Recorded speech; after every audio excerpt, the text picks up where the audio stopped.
नमस्कार दोस्तों, स्वागत है आप सभी का एक बार फिर से वेबटेक क्लासेस पे। दोस्तों आज ट्रिपल सी की ऑनलाइन सीरीज की हमारी 8th क्लास है। हम पहले 7 क्लासेस में जो चैप्टर 1 है हमारा वो उसको कंप्लीट कर चुके हैं और आज हम 8th क्लास से जो नाइलेट का दूसरा चैप्टर है यानी कि ऑपरेटिंग सिस्टम उसे स्टार्ट कर रहे हैं। तो ये जो भी हम यहाँ पर पढ़ाएंगे वो पूरा का पूरा नाइलेट के सिलेबस के अकॉर्डिंग ही होगा। ये नाइलेट का सिलेबस है, आप नाइलेट की साइट पर जाकर डाउनलोड भी कर सकते हैं, वहाँ से देख सकते हैं। तो इस सब में आप देख सकते हैं कि क्या क्या नाइलेट का सिलेबस है। हम एक एक चीज़ इसी के अकॉर्डिंग ही पढ़ाएंगे। और जो आज के टॉपिक रहेंगे दोस्तों वो है रहेगा basics of operating system, user interface देखेंगे और टाइप्स देखेंगे ऑपरेटिंग सिस्टम के। फिर ऑपरेटिंग सिस्टम फॉर डेस्कटॉप और लैपटॉप, जिसमें आज हम उबंटू भी देखेंगे क्योंकि लाइनक्स के सिलेबस के अकॉर्डिंग उबंटू पर प्रैक्टिकल करना है। और फिर operating system for mobile and tablet के बारे में बात करेंगे और लास्ट में जैसा कि हर क्लास में होता है कुछ इंपॉर्टेंट क्वेश्चंस भी देखेंगे। चलिए दोस्तों आज की क्लास शुरू करते हैं। सबसे पहले दोस्तों बात करते हैं कि ऑपरेटिंग सिस्टम होता क्या है। ऑपरेटिंग सिस्टम दोस्तों एक ऐसा सिस्टम सॉफ्टवेयर होता है जो कंप्यूटर पर चलने वाले एप्लीकेशन सॉफ्टवेयर यानी जितने भी एप्लीकेशंस होते हैं उनके लिए एक प्लेटफॉर्म प्रदान करता है। यानी कि अगर ऑपरेटिंग सिस्टम नहीं पड़ा है आपके कंप्यूटर सिस्टम पे तो दूसरा कोई एप्लीकेशन इस पर रन नहीं कर सकता है। किसी भी एप्लीकेशन को रन करने के लिए किसी न किसी प्लेटफॉर्म की ज़रूरत होती है और वो प्लेटफॉर्म क्या होता है, ऑपरेटिंग सिस्टम होता है। इसके साथ ही साथ ऑपरेटिंग सिस्टम कंप्यूटर के सभी काम को मैनेज भी करता है। और इस फिगर से दोस्तों आप ऑपरेटिंग सिस्टम का काम समझने की कोशिश करिए।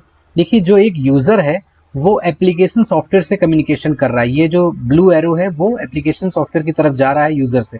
तो यूज़र ने कोई कमांड दी, वो सबसे पहले एप्लीकेशन सॉफ्टवेयर के पास जाती है।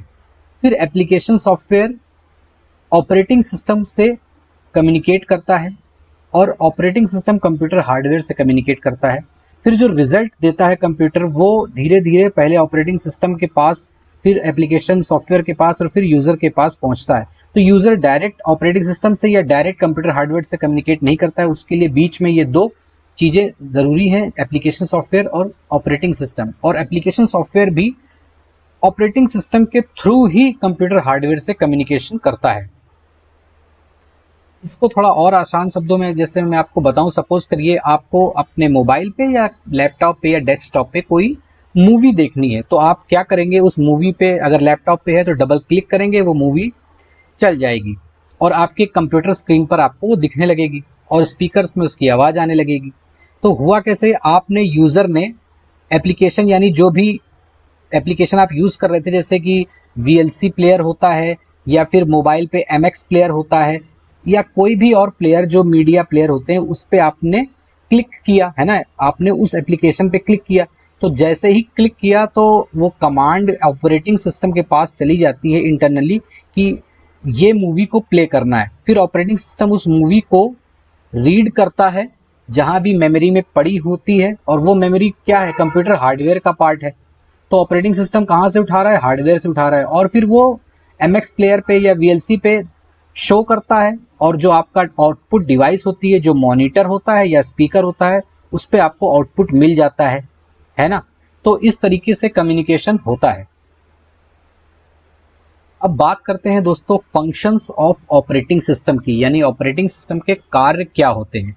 जैसा कि दोस्तों हमने अभी इसकी डेफिनेशन में भी पढ़ा कि इसके कार्य क्या होते हैं, सभी काम को मैनेज करना, कंप्यूटर के जितने भी काम होते हैं सभी को मैनेज करना इसका काम होता है। तो उसी के ऑर्डर में ही, उसी के अनुसार ही ये इसके काम है, आप बहुत आसानी से इसे समझ जाएंगे। जैसे कि पहला काम है कंप्यूटर की मेमोरी यानी मेमोरी यूनिट को मैनेज करना। फिर उसके बाद इनपुट और आउटपुट को मैनेज करना।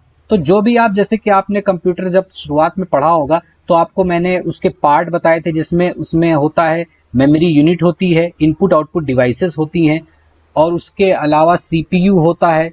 तो ये सारी चीज़ों को मैनेज करने के लिए ऑपरेटिंग सिस्टम यूज़फुल होता है। तो यहाँ पर आप उसे उससे ही रिलेट कर सकते हैं, यानी मेमोरी यूनिट को मैनेज करना, इनपुट आउटपुट को मैनेज करना और फाइल सिस्टम को मैनेज करना। फाइल सिस्टम को मैनेज करना का मतलब है दोस्तों, जब आपकी स्टोरेज डिवाइस होगी, जो भी उस स्टोरेज डिवाइस में जो भी फाइलें नई क्रिएट हो रही होंगी या डिलीट हो रही होंगी, तो ये सारा काम भी मैनेज करना ऑपरेटिंग सिस्टम का काम होता है। इसके अलावा आपके कंप्यूटर को सिक्योरिटी प्रोवाइड करना भी कंप्यूटर के ऑपरेटिंग सिस्टम का काम होता है, और कंप्यूटर पर रन कर रहे सभी प्रोसेस को भी मैनेज करना कंप्यूटर के ऑपरेटिंग सिस्टम का काम होता है। अब बात करते हैं दोस्तों यूजर इंटरफेस की। देखिए दोस्तों, यूजर इंटरफेस वह तरीका होता है जिसके माध्यम से कोई यूजर ऑपरेटिंग सिस्टम से इंटरैक्ट करता है या फिर ऑपरेटिंग सिस्टम को कोई इंस्ट्रक्शन देता है। अब ये दो तरह का हो सकता है, या तो कमांड लाइन यूजर इंटरफेस या फिर जिसे कैरेक्टर यूजर इंटरफेस भी कहते हैं, और या तो फिर ग्राफिकल यूजर इंटरफेस।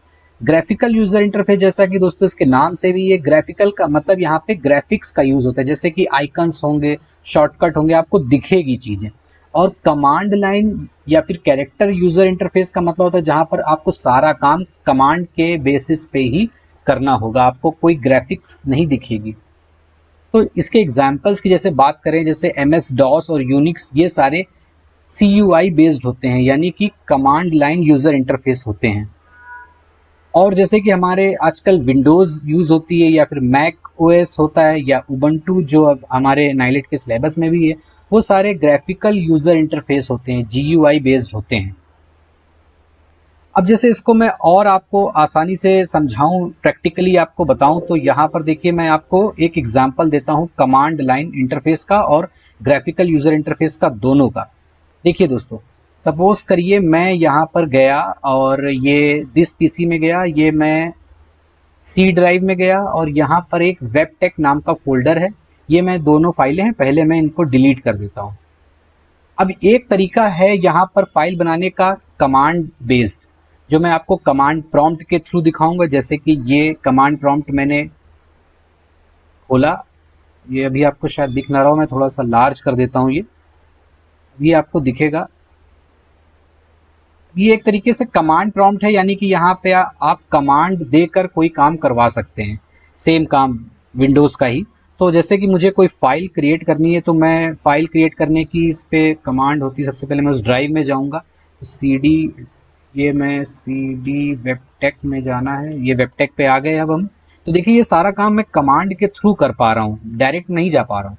तो मुझे एक फाइल क्रिएट करनी है, कॉपी कॉन, फाइल का नाम मैं रख देता हूँ webtech.txt, एक टेक्स्ट फाइल क्रिएट करते हैं और इसमें लिखते हैं hello, this is sample file, और हम इसे क्लोज कर देंगे।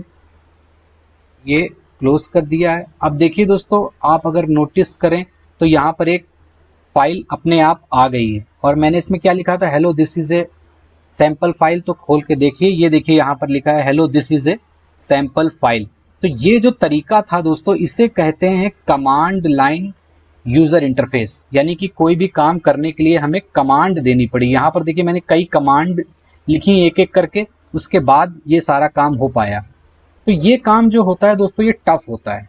अब अगर बात करिए, देखिए मुझे इसमें ये जो आपको दिख रहा है, अब ये विंडोज है, मैं इस पे फाइल बनाने का तरीका क्या, मैं क्या राइट क्लिक करूंगा, न्यू पे जाऊंगा, ये मुझे दिख रहा है कि नई फाइल खुल जाएगी। फिर यहाँ पर टेक्स्ट डॉक्यूमेंट है, मैं क्लिक करूंगा और इसमें मैं सपोज करिए अनदर एग्जाम्पल करके मैंने क्लिक किया, और फिर उसके बाद hello this is another file. तो ये दोस्तों मैंने एक दूसरी फाइल बना दी, मैंने फिर क्लिक किया और सेव कर दिया। तो ये सब जो मैंने यहाँ पर देखिए दो फाइलें मैंने आपको बनाकर दिखाया, ये फाइल मैंने आपको बनाकर दिखाई ग्राफिकल यूजर इंटरफेस से, और ये जो वेबटेक फाइल बनाकर दिखाई वो कमांड लाइन इंटरफेस से बनाकर आपको दिखाई। तो आप भी समझ गए होंगे कि ये वाला तरीका ज़्यादा आसान है। तो मैं आशा करता हूँ दोस्तों अभी आपको ये समझ में आ गया होगा। अब हम आगे बढ़ते हैं, बात करेंगे कि ऑपरेटिंग सिस्टम कितनी तरह के होते हैं। तो देखिए दोस्तों, ऑपरेटिंग सिस्टम कई तरह के होते हैं। यहाँ पर कुछ प्रमुख मैंने नोट किए हुए हैं, एक एक करके उनके बारे में बात करेंगे। जैसा कि सबसे पहला जो ऑपरेटिंग सिस्टम यहाँ पर लिखा हुआ है वो है सिंगल यूजर ऑपरेटिंग सिस्टम। तो जैसा कि इसके नाम से भी क्लियर है दोस्तों, ये सिंगल यूजर होता है, यानी कि एक बार में एक ही यूजर इसमें काम कर सकता है। फिर दूसरा है दोस्तों मल्टी यूजर। मल्टी का मतलब एक से ज्यादा होता है, तो इसमें एक से ज्यादा यूजर यानी कई यूजर एक साथ काम कर सकते हैं। फिर उसके बाद सिंगल टास्किंग। टास्क का मतलब होता है दोस्तों काम, तो यानी जिसमें एक ही काम एक बार में हो। ऐसे ऑपरेटिंग सिस्टम में एक बार में एक ही टास्क या फिर एक ही प्रोग्राम को रन किया जा सकता है। और मल्टीटास्किंग में एक से ज़्यादा टास्क को या एक से ज़्यादा प्रोग्राम को रन किया जा सकता है। फिर उसके बाद एक पांचवी कैटेगरी है दोस्तों, वो है बैच प्रोसेसिंग ऑपरेटिंग सिस्टम।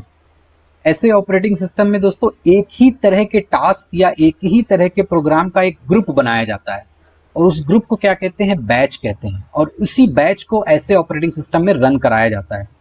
तो इसको थोड़ा सा याद कर लीजिए कि एक ही तरह के टास्क या एक ही तरह के प्रोग्राम का जो एक ग्रुप होता है उसे क्या कहते हैं, बैच। और जो ऐसे बैच को रन कराने के लिए जो ऑपरेटिंग सिस्टम होते हैं उसे बैच प्रोसेसिंग ऑपरेटिंग सिस्टम कहते हैं। फिर जो यहाँ पर लास्ट कैटेगरी है वो है रियल टाइम ऑपरेटिंग सिस्टम।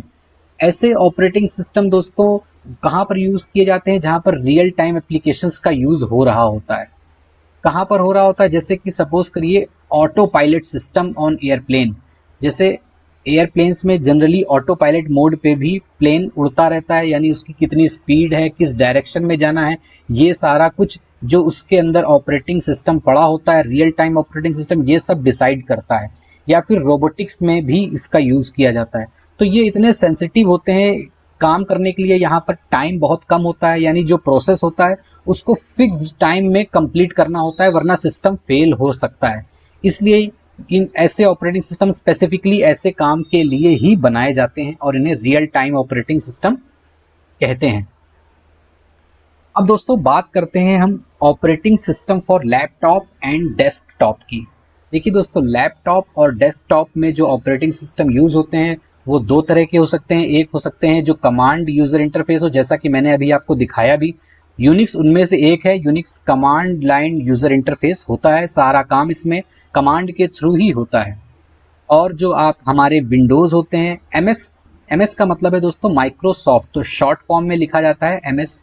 तो जो विंडोज की जो पूरी सीरीज है, जैसे कि एक्सपी, फिर विंडोज 7, फिर विंडोज विस्टा भी इसमें आई थी, विंडोज 8, विंडोज 10, तो ये सारी विंडोज की सीरीज हैं। ये सारे के सारे GUI बेस्ड हैं। GUI मतलब ग्राफिकल यूजर इंटरफेस, जैसा कि मैंने अभी आपको दिखाया। ये जो ऑपरेटिंग सिस्टम इस समय आप देख रहे थे वो भी विंडोज 10 है और वो ग्राफिकल यूजर इंटरफेस है। फिर उसके बाद देखिए दोस्तों, लाइनेक्स ये एक ओपन सोर्स ऑपरेटिंग सिस्टम है। इससे पहले वाली क्लास में जब मैंने आपको ओपन सोर्स सॉफ्टवेयर बताए थे, तो याद है आपको मैंने क्या बताया था ओपन सोर्स की डेफिनेशन, ऐसे सॉफ्टवेयर जिनका जो सोर्स कोड होता है वो अवेलेबल होता है। तो उसी तरीके से जो लाइनेक्स है वो भी ओपन सोर्स है, यानी इसका सोर्स कोड अवेलेबल है। और जो उबुंटू है जो हमारे नाइलेट के सिलेबस में है वो लाइनेक्स बेस्ड एक ऑपरेटिंग सिस्टम है। तो इस पर भी क्वेश्चन आ सकता है, आप इसको याद रख लीजिए कि उबुंटू लाइनेक्स बेस्ड है और लाइनेक्स ओपन सोर्स है। फिर देखिए दोस्तों, यहाँ पर मैक ओएस लिखा है। ये ऑपरेटिंग सिस्टम एप्पल कंपनी के द्वारा बनाया गया है। और ये माइक्रोसॉफ्ट ऑफिस का भी एक डॉस आता था, डिस्क ऑपरेटिंग सिस्टम, जिसका फुल फॉर्म होता था, वो भी CUI यानी कमांड लाइन यूजर इंटरफेस होता था। अब हम बात करेंगे दोस्तों operating system for mobile and tablet की। देखिए दोस्तों, मोबाइल और टैबलेट में भी जैसे कि लैपटॉप और डेस्कटॉप में कई अलग अलग तरह के ऑपरेटिंग सिस्टम यहाँ पर आपको देखने को मिल रहे हैं, ठीक उसी तरीके से मोबाइल और टैबलेट में भी अलग अलग तरह के ऑपरेटिंग सिस्टम आपको देखने को मिलते हैं। जैसे कि सबसे ज़्यादा यूज होने वाला हमारा जो ऑपरेटिंग सिस्टम मोबाइल का है वो होता है एंड्रॉयड। और एंड्रॉयड दोस्तों गूगल कंपनी ने सन 2008 में डेवलप किया था। और दोस्तों इंटरेस्टिंग बात यह है कि ये भी Linux based open source operating system है, यानी कि आपका एंड्रॉयड भी लाइनेक्स बेस्ड है, इसमें भी लाइनेक्स के कुछ फीचर्स यूज किए गए हैं। नेक्स्ट है दोस्तों iOS, जो कि एप्पल कंपनी द्वारा डेवलप किया गया है। जैसे कि एप्पल कंपनी ने यहाँ पर आपने देखा मैक OS डेवलप किया है, उसी तरीके से मोबाइल और टैबलेट के लिए भी एप्पल कंपनी ने iOS को डेवलप किया है। फिर उसके बाद देखिए दोस्तों, यहाँ पर आपको ब्लैकबेरी देखने को मिलेगा। ब्लैकबेरी फोन्स में इसका यूज किया जाता है। और सिम्बियन जो कि पहले के स्मार्टफोन में यूज होता था, आजकल इसका यूज नहीं किया जाता है। तो ये तो थे दोस्तों operating system for mobiles and tablets. अब दोस्तों ये क्लास खत्म करने से मैं आपको कुछ प्रैक्टिकल दिखा देता हूं कि किस तरीके से हम विंडोज में और लाइनेक्स के यूजर इंटरफेस में सिमिलरिटी होती है या क्या डिफरेंस होते हैं। तो दोस्तों ये आपकी स्क्रीन पर अभी आप उबंटू का डेस्कटॉप देख रहे हैं दोस्तों उबंटू भी एक ग्राफिकल यूजर इंटरफेस वाला ऑपरेटिंग सिस्टम होता है, यानी कि यहाँ पर भी आपको आइकन्स देखने को मिलते हैं। कमांड के थ्रू यहाँ पर आपको काम नहीं करना है। यहाँ पर देखिए दोस्तों, आपको डेट एंड टाइम देखने को मिल जाता है। यहाँ ऊपर राइट साइड में कुछ सेटिंग्स के ऑप्शन देखने को मिलेंगे। यहाँ एक लेफ्ट पेन है जिसे हम डॉक कहते हैं, हालांकि जिसको विंडोज में टास्क बार कहा जाता है, जो नीचे की तरफ होता है, लेकिन यहाँ पर लेफ्ट साइड में आपको देखने को मिलता है, जिसे डॉक कहते हैं। यहाँ पर आप क्लिक करने से आपको जो इसमें प्री इंस्टॉल्ड एप्लीकेशंस देखने को मिल जाते हैं, या जो आप अलग से भी इंस्टॉल करते हैं, वो यहाँ पर आपको देखने को मिलेंगे। इसके अलावा दोस्तों जो बाकी के जो प्रैक्टिकल हैं, यानी कि जो प्रिंटर ऐड करना, डेट एंड टाइम चेंज करना, और जो भी नाइलेट के सिलेबस के अकॉर्डिंग जो प्रैक्टिकल्स हैं, वो हम अगली क्लास में देखेंगे। इस क्लास में हम सिर्फ इंटरफेस की बात कर रहे थे। इंटरफेस आपको दिखा दिया है कि किस तरीके से ये भी एक ग्राफिकल यूजर इंटरफेस ही होता है। दोस्तों आज की क्लास में इतना ही है, लेकिन क्लास खत्म करने से पहले जो क्वेश्चंस हैं उन्हें देख लेते हैं। आज के आपको बताना है कमेंट करके ये सारे 4 क्वेश्चंस के आंसर्स। पहला CUI का फुल फॉर्म, दूसरा है GUI का फुल फॉर्म, और तीसरा और चौथा ट्रू एंड फॉल्स की कैटेगरी में है। आपको बताना है ट्रू है या फॉल्स है। पहला क्वेश्चन जो इसमें है वो है Ubuntu is Linux based operating system, तो ये बताना है ट्रू है या फॉल्स है।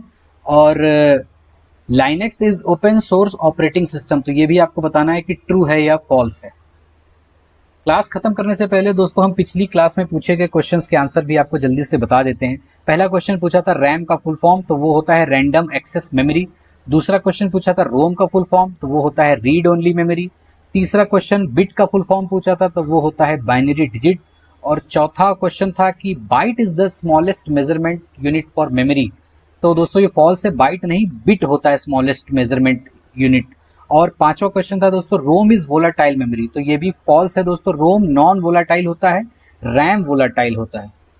दोस्तों अगर आपको ये क्लास, ये वीडियो पसंद आई है तो वीडियो को लाइक जरूर कीजिए और अपने दोस्तों के साथ शेयर जरूर कीजिए। और अगर इस चैनल पर नए हैं तो इस चैनल को सब्सक्राइब जरूर कीजिए। थैंक यू दोस्तों, थैंक यू फॉर वॉचिंग।